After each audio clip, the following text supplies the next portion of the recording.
Hello. It's Emma Holmes here, and I am coming in to talk about change because I know that for lots of people, change seems super scary, and particularly for entrepreneurs, change seems super scary because so often they get a little bit stuck inside of their heads and then subsequently in a whole heap of mud.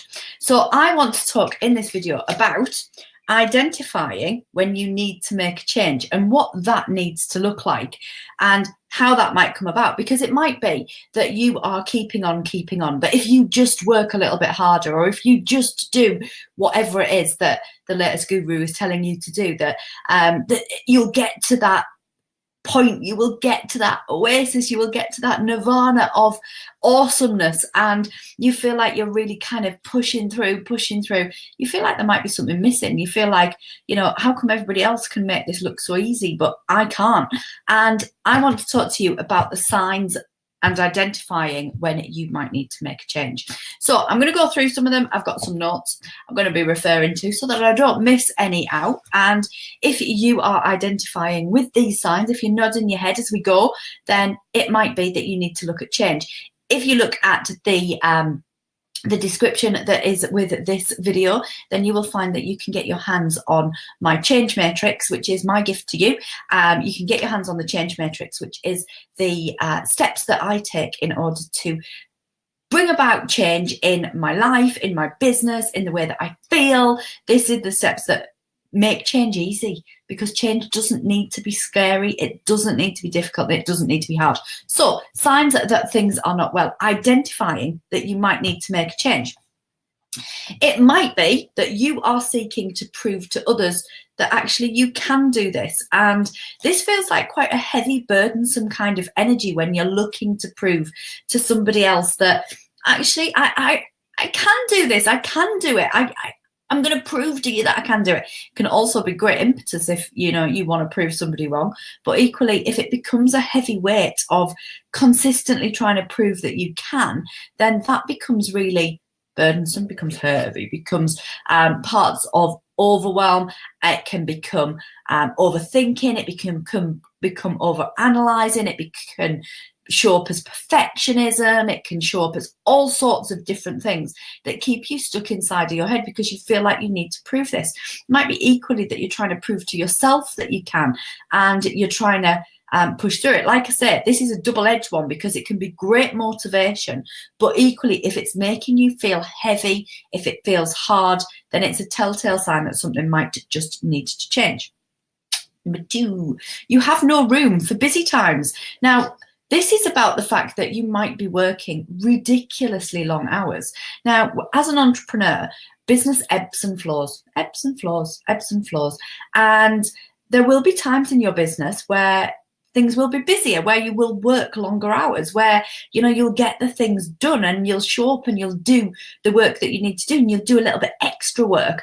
Now, if your diary is already completely jam-packed full, and you are working from stupid o'clock until stupid o'clock, then there isn't any time for those busier periods. You are in a position of constantly working to excess or to capacity, and what that does is that it creates no space, no room, no creativity, no position for growth, no position for rest.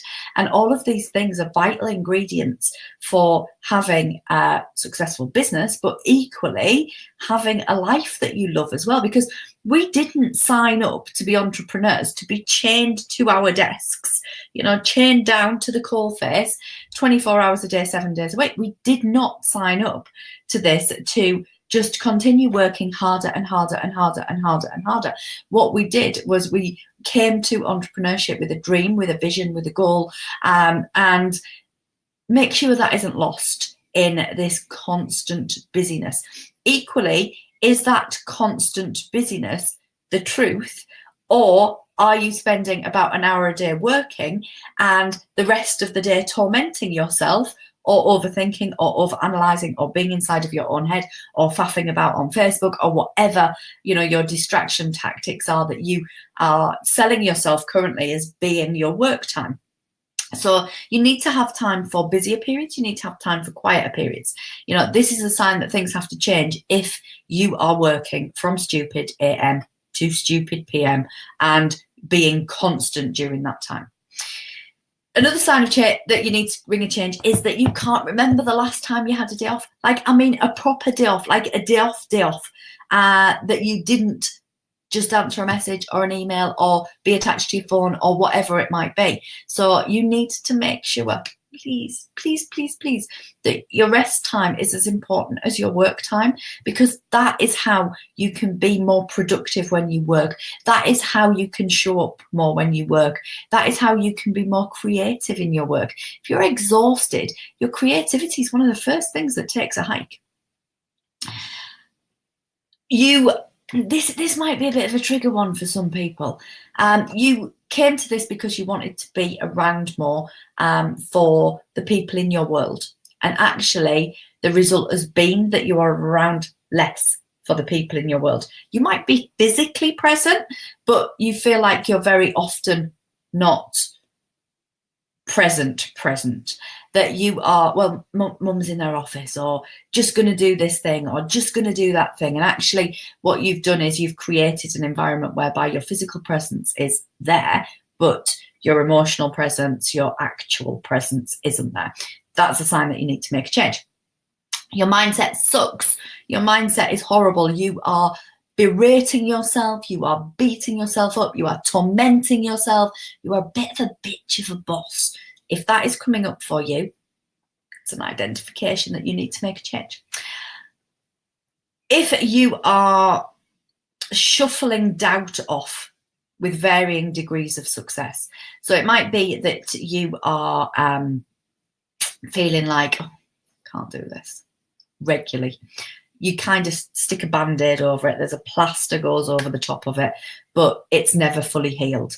And that doubt keeps coming back and it keeps coming back. And doubt is a little bit like one of those plants that grows like hugely, like mint, right? If you plant mint, the herb, it will grow wherever you let it go. Doubt can be a little bit like that. It's that sprout of doubt that's planted inside of your head, and left unchecked, it will just keep growing and growing and growing and growing and growing. So if you're doubting yourself a lot, if you're worrying more than you're doing, there are signs that you need to make a change. If you've got no time for yourself or any activities that light you up, you've maybe even forgotten what activities even light you up, sign that you need to make a change. Not sure what you want or what you need anymore in order to replenish your cup, sign you need to make a change. You get your back up a little bit when people talk about your business. You get very defensive and angsty, and you feel like it's an attack all of the time when anybody talks about your business. Things might need to change. You feel like your business evokes a huge emotion in you. It makes you cry. It makes you despair. It makes you feel not good. It makes you feel bad. Fine, you need to make a change. If you're honest, it feels really, really hard. It feels like I must be missing something. Am I the only one who can't make this work? Why me? What am I missing? Why am I the one that isn't quite getting it? Why am I taking so long to do things? Why am I taking so long over everything? Why am I overthinking everything? Why does it take me 4 hours to write a blog post or 2 hours to send a newsletter or whatever it might be? Sign you need to make a change. You feel alone and like nobody gets it, and I totally get that. You know, you feel really isolated, you feel really alone, you're working hard, and you feel like you are on your own. Sign you need to make a change. Proper job crosses your mind regularly. Wiggly fingers, proper job, because you already have a proper job. But it's something that you think, do you know what, it would be really nice to go into an office or to go into work at a set time, finish at a set time, not think about it again, have paid annual leave, have weekends, bank holidays, somebody plop a paycheck into my bank every month. That actually sounds quite attractive. And you need to make a change. And fear that you're always missing something. And the words that often come up around it is frantic, drained, emotional, battered, worried, tired, defensive, isolated, lost, stressy. They're all signs that you need to make some form of change in your life, in your business, in the way that you're showing up, in the way that, because it's just not making you happy. It's just not making you smile. And it isn't about, going through that until you get to the other side, because it doesn't need to be that way. Make sure that you grab at the change matrix. And the next video in this little series is about embracing what that change could look like and how that might help and support you to find out which bits and which elements you might need to create change within. So if you aren't already, please make sure that you hit the bell and subscribe to the channel, and that little bell will make sure that you get notifications too, and that you will not miss a single little episode of what we bring out on the YouTube channel, number one, and the WTF, Do I Want series that this video is video one of, and you will find the next video comes up that you can get your hands on, I think, down this side. So make sure that you watch in on the next one. I'd love to know your comments. Please do make sure that you put your comments in, because they help me to make sure that I'm producing the right videos for you and that they are truly helpful and supportive. So up that way to subscribe, I think, and down that way. Top corner is the subscription one. Bottom corner is your next video. Until next time, bye.